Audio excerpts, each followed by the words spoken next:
As I paddle out of the Hannibal Harbor, I'm immediately faced with 90,000 gallons per minute coming down that river at about 5 miles per hour. And if you're not playing your cards correctly, you'll end up down in New Orleans before you know it.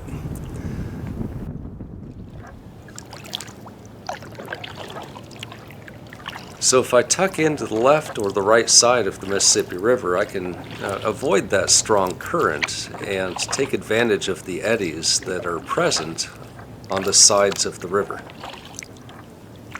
And that allows me to paddle fairly easily as I go north.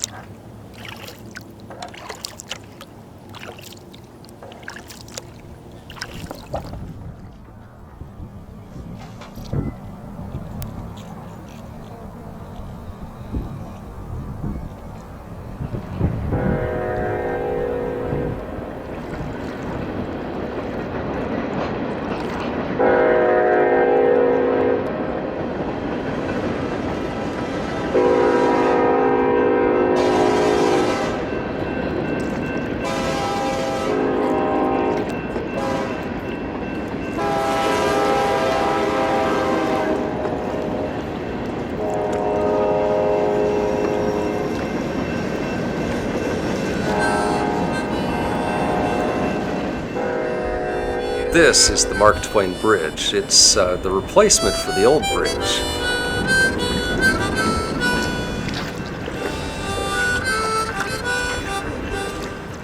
What a powerful experience paddling underneath this thing.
We're now entering Sigler Chute.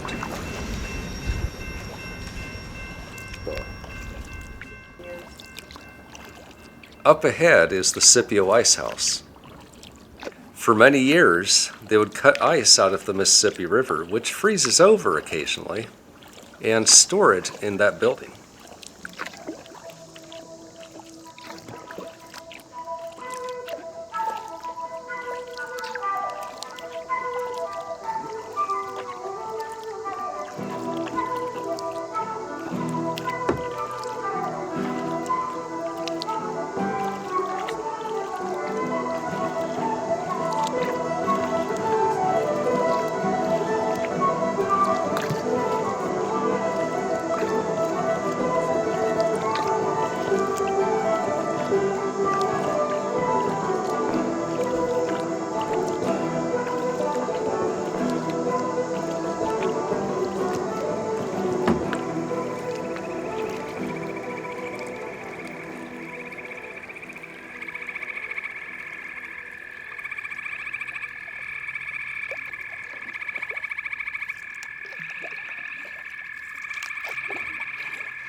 Some of these chutes were utter solitudes. The dense, untouched forest overhung both banks of the crooked little crack, and one could believe that human creatures had never intruded there before. The swinging grapevines, the grassy nooks and vistas glimpsed as we swept by. The flowering creepers waving their red blossoms from the tops of dead trunks, and all the spendthrift richness of the forest foliage were wasted and thrown away there.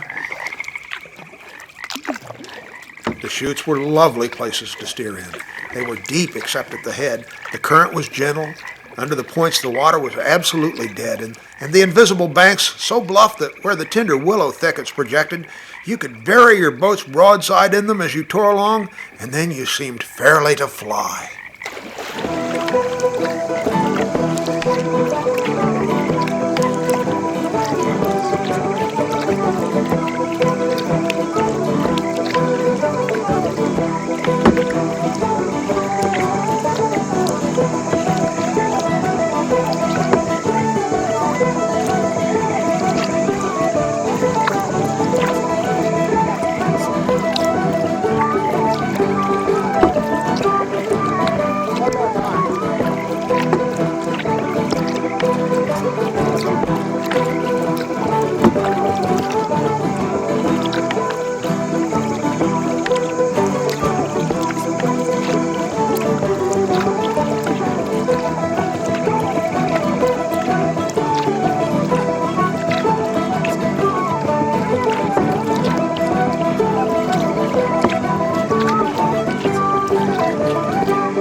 And ahead is Bay de Charles, which is a real narrow chute that's just wide enough to turn this 17-foot kayak around.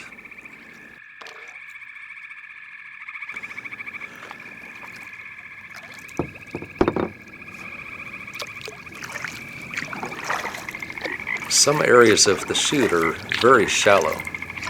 Give one last paddle stroke and glide on through, right over the rocks.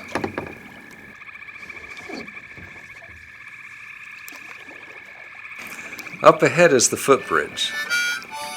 Now, it appears that bridge is low, but today the water is high.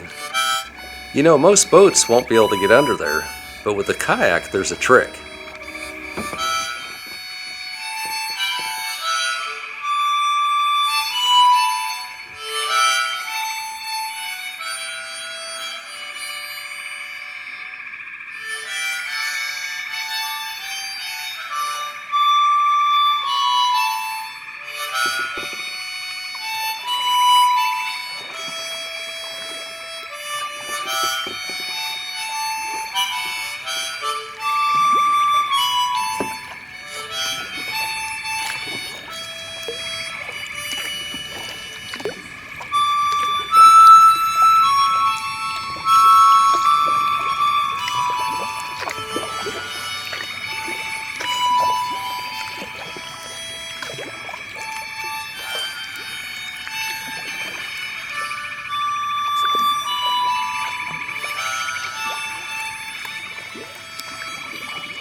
It's amazing to be out here at night on the Mississippi River in a boat I built myself.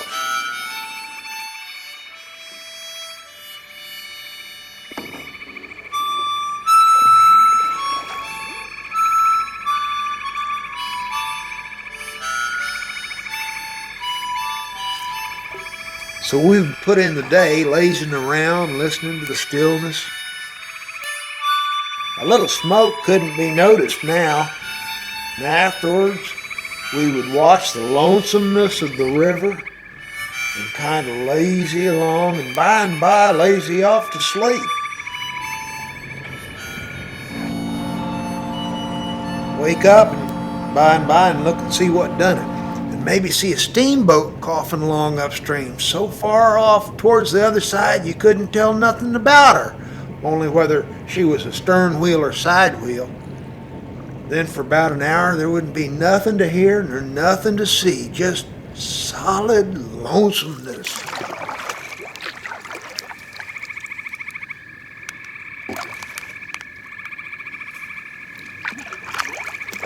Next you'd see a raft sliding by, way off yonder.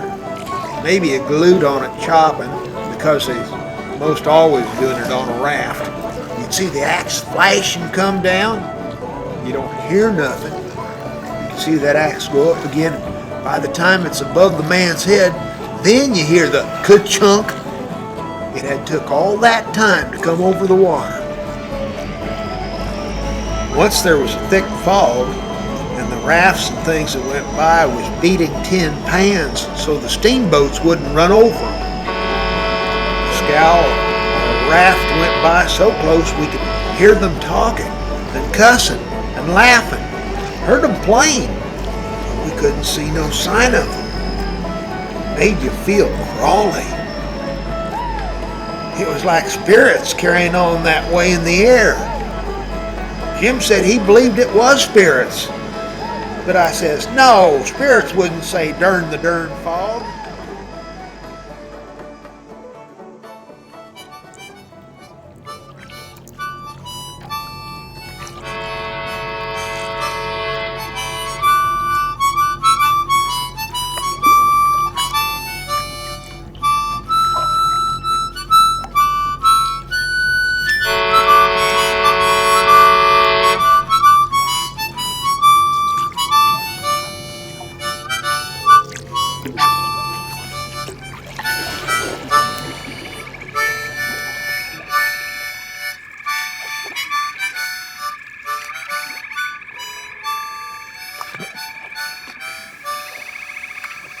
Welcome back. How'd it go? I think we got some great shots out there.